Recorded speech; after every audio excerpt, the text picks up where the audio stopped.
अस्सलाम वालेकुम नाजरीन, हाईटेक न्यूज के नेशनल और इंटरनेशनल खबरों में आपका खैर मकदम है। मैं हूं नेहा खान। नजर डालते हैं आज की अहम खबरों पर। रंगारेड्डी जिले की तुर्कायंजल म्यूनिसिपालिटी के तहत ओयू होटल में एक नाबालिग लड़की की स्मदरी और मंगलापल्ली इंजीनियरिंग कॉलेज में ज़ेर तालीम तालिबा और हॉस्टल में रहकर स्मदरी की सख्त मजम्मत की गई। Communist party of India CPI और राष्ट्र समिति के अरकान वो गणती यादయ్య, नेशनल महिला समाख्या लीडर और AIIF के जिले general secretary P Shiv Kumar ने हुकूमत से मुतालबा किया है कि मुस्तकबिल में ऐसे वाक़यात को रोकने के लिए मुनासिब कानूनी कार्रवाई करे। इस मौके पर होटल के सामने एहतजाज करते हुए उन्होंने मुतालबा किया कि तुर्कायंजल म्यूनिसिपालिटी के दायरे इख्तियार में आने वाले तमाम होटलों की जामे इंक्वायरी कराई जाए, बगैर परमिट के लॉजेस को बंद किया जाए और गैर कानूनी होटल वालों के खिलाफ मुनासिब कानूनी कार्रवाई की जाए। వయో హోటల్లో తుర్కంజల్ మున్సిపాలిటీలో జరిగినటువంటి అత్యాచారం విషయంలో 13 ఏళ్ల అమ్మాయి మీద జరిగినటువంటి విషయం మీద భారత జాతీయ మహిళా సమైక్య AIYF అదేవిధంగా CPI పార్టీ ఆధ్వర్యంలో ఈ హోటల్ని పరిశీలించడం జరిగింది.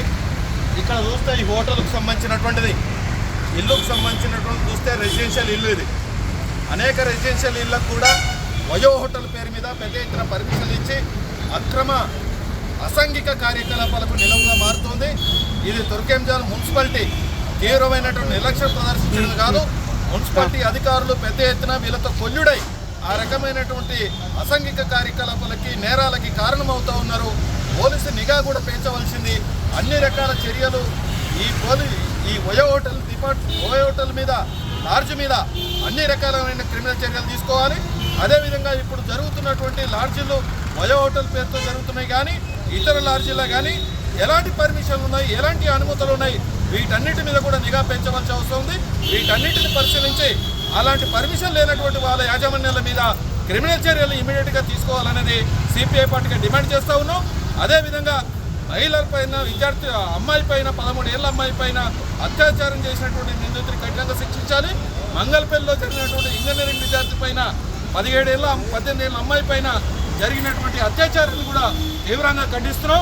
ఈ 2 ఘటనల్లో పాల్గొన్నటువంటి నిందితుల్ని తీవ్రంగా శిక్షించవలసిన అవసరం ఉంది. పోక్సో చట్టం పెట్టవలసిన అవసరం ఉంది. ఇతర చట్టాలను కూడా పోక్సో చట్టంతో పాటు ఇతర చట్టాలను కూడా సీరియస్గా నమోదు చేసి ఈ నిందితుల్ని కఠినంగా శిక్షించి భవిష్యత్తులో ఇలాంటి చర్యలు జరగకుండా, ఇలాంటి అసాంఘిక కార్యకలాపాలు జరగకుండా శిక్షలు విధించే విధంగా చర్యలు తీసుకోవాలని ప్రభుత్వం డిమాండ్ చేస్తాం.